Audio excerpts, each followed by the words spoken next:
Bonjour! Aujourd'hui, je vais vous faire une courte vidéo pour vous expliquer comment on monte une sableuse comme ça. Je viens de la recevoir et dans le manuel, il n'y a pas une seule photo. Et je m'y suis assez mal prise dès le départ parce qu'en réalité, je ne sais pas m'en servir de cette machine. Je ne sais même pas quel est le principe de fonctionnement. Pour fixer les pieds, c'est pas compliqué, il y a 3 écrous et des vis avec une rondelle à chaque fois. La rondelle se met du côté de la vis, pour ceux qui ne le sauraient pas. Et l'écrou, il est auto-serrant, donc voilà, ça se passe relativement bien. En revanche, ce montage-là, il n'est pas évident. D'abord, je n'avais pas vu qu'il y avait un tuyau de succion, parce que il faut qu'il y ait du sable qui soit aspiré, et le sable il est contenu là-dedans. Et ensuite, il y a le tuyau pour l'air comprimé. Là, ça tient par ce collier de serrage, ici par un tout petit collier de serrage, avec un embout comme celui qui est de ce côté-là. Donc en réalité, il y a 2 embouts de cette forme-là. Un embout un peu plus gros, c'est pour le tuyau de votre compresseur. Un joint en caoutchouc, une grosse rondelle, et ce machin-là. Il y a d'autres pièces qui viennent avec cette alimentation pour la lumière, et ça, c'est des films protecteurs pour éviter de rayer la surface supérieure par là où on regarde quand on travaille. Il y en a déjà un qui est en place. Il a l'air de bien tenir. Il y en a 4 de remplacement. J'oubliais les bus de rechange. Il y en a 3. Et un grand collier supplémentaire, parce qu'il y a 2 petits et 2 grands. Et d'ailleurs, je viens de comprendre à quoi sert le 2e grand collier. J'oubliais cette pièce extrêmement importante, mais en fait ça doit être le bout de la succion. Je pense qu'il va falloir que je trouve un moyen de le fixer comme ça, par là. Là c'est plutôt pas mal fait parce que ça fait comme un entonnoir. Donc le sable va venir ici. Cette grille de protection va ici dans le fond. Et elle a déjà ce petit coin coupé pour permettre de faire passer le tuyau. Autre point très important, là, et ça faut le deviner, bien sûr, c'est ici que se fixe l'autre partie. De ce que je comprends, il faut mettre la rondelle et le joint caoutchouc de ce côté-là. Voilà.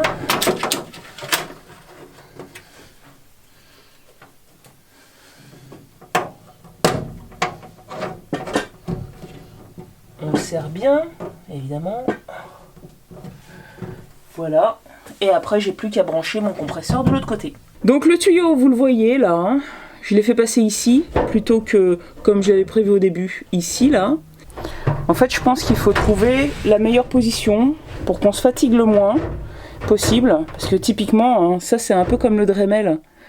On garde sa main très longtemps sur la même position en faisant une légère force et ça peut devenir assez vite inconfortable et douloureux même. Ma première impression c'est que là c'est pas une mauvaise position. Je devrais pouvoir la garder longtemps. Les tuyaux c'est là où ils me gênent le moins. Vous voyez ? Je bouge. Le tuyau en métal dur ne bouge pas. Donc je pense que je ne vais pas le fixer. Voici mon petit compresseur. Il est à côté de ma perceuse à colonne. Et il fait 24 litres. Là, comme vous l'entendez, il y a une fuite. Le compresseur vient de se rallumer. Ça y est, c'est branché et ça ne fuit pas. Alors, j'ai changé l'embout. Celui-là, il fuit. Je ne sais pas s'il fuit ici, au niveau du filetage, ou s'il fuit parce qu'il lui manque un joint là. Celui que j'ai remplacé, il ne fuit pas, je le sais. Il a juste un joint là. De ce côté aussi, j'ai changé le montage. J'ai d'abord mis la rondelle, puis le caoutchouc contre la paroi en métal. Et pour le sablage, j'ai acheté ce sac de silice. Je l'ai acheté chez Point P parce que côté prix, c'était le plus intéressant. Déjà, il n'y a pas les frais de livraison.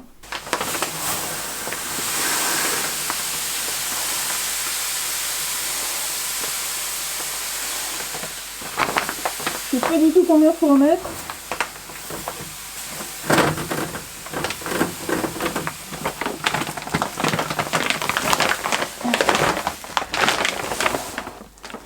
J'ai mis plus de la moitié. Je préfère mettre mon masque. Parce que je sais pas si c'est dangereux tout ça.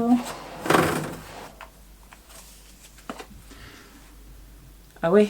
Je sens une drôle de sensation sans le masque. Donc je vais le garder comme si c'était saturé. Je pense qu'il y a des petites particules. Je préfère pas les respirer. Hein. Normalement ça tient ouvert.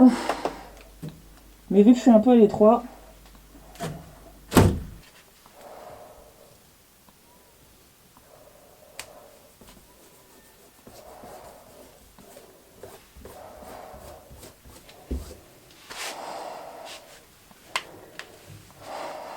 Et on va décaper ça.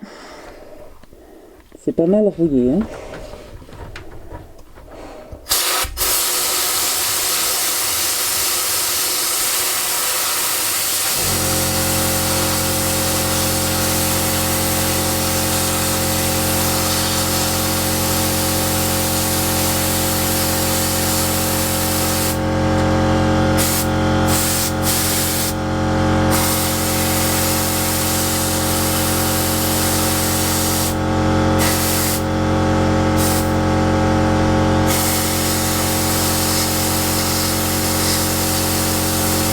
Disons qu'en fait, je dois pouvoir m'en servir un peu plus de 10 secondes, je dirais 15. Mais en revanche, il faut attendre plus longtemps que le compresseur se recharge en pression pour pouvoir continuer. Parce que voilà, sinon, c'est peine perdue, ça fait rien. En tout cas, le résultat, il est bluffant. Ça, c'est clair. Regardez ça. Incroyable. Enfin, on dirait que c'est peint en gris. Ça, c'était mon enthousiasme après l'avoir utilisé pour la première fois.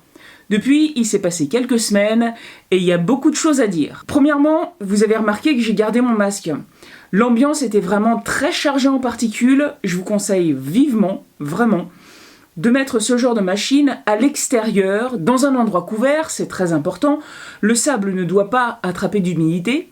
Si vous le faites dans votre atelier, à chaque fois que vous ouvrez la porte pour enlever votre pièce, il y a un gros nuage qui s'échappe et votre atelier se remplit de cette petite poussière. Donc ça veut dire aussi que quand vous vous déplacerez ensuite à côté, vous faites bouger quelque chose, cette poussière à nouveau s'envole et vous risquez de la respirer. Moi je la trouve particulièrement désagréable. Le bois ne me fait pas cet effet-là. Là, je vous détaille mes premières impressions, parce que depuis, je suis allée un petit peu plus loin, puisque je l'ai essayé sur plusieurs pièces, et mon avis a évolué au cours du temps. Mais je vais vous faire une vidéo particulière sur ce sujet, comme ça vous aurez tous les détails.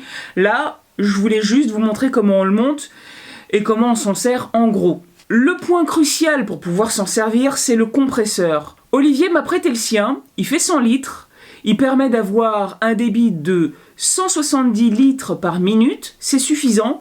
La machine a besoin de 150 litres par minute. Au début, j'ai regardé plein de compresseurs sur le net, je pensais que c'était nécessairement un compresseur de 100 litres qui pouvait apporter ce débit-là. En réalité, il y a des compresseurs de 50 litres qui permettent de faire la même chose. C'est pratique, surtout quand on a un petit atelier. En l'occurrence, le mien, il fait 24 litres. Je ne sais même plus quel est son débit précisément. C'est Olivier qui l'a récupéré, on a échangé nos compresseurs. Et justement, le sien est mort. Donc je suis obligée d'attendre pour pouvoir donner un avis un peu plus poussé sur la sableuse. Quelques essais, c'est bien, mais là j'ai rencontré des difficultés et je pense que je vais laisser justement dans cette nouvelle vidéo quelques points en suspens.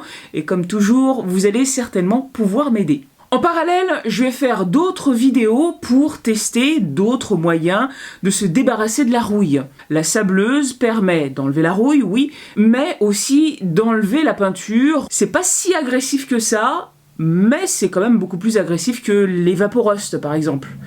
Mais depuis, je trouve que l'Evapo-Rust n'est plus du tout mon produit préféré. Vraiment pas. J'ai trouvé beaucoup plus simple et beaucoup moins cher. Actuellement, j'ai pas encore fait le tour de tous les moyens qu'on m'a suggéré d'essayer. J'ai hâte de le faire, mais il y en a certains que je vais mettre de côté exprès, comme l'acide et les produits vraiment très corrosifs. Voilà, ça me tente pas, et en plus, après je saurais même pas quoi faire de ces produits-là une fois utilisés. Vous verrez tout ça très bientôt en images. Comme toujours, si la vidéo vous a plu, likez-la, partagez-la, laissez-moi un commentaire, et abonnez-vous si ce n'est pas déjà fait. À bientôt!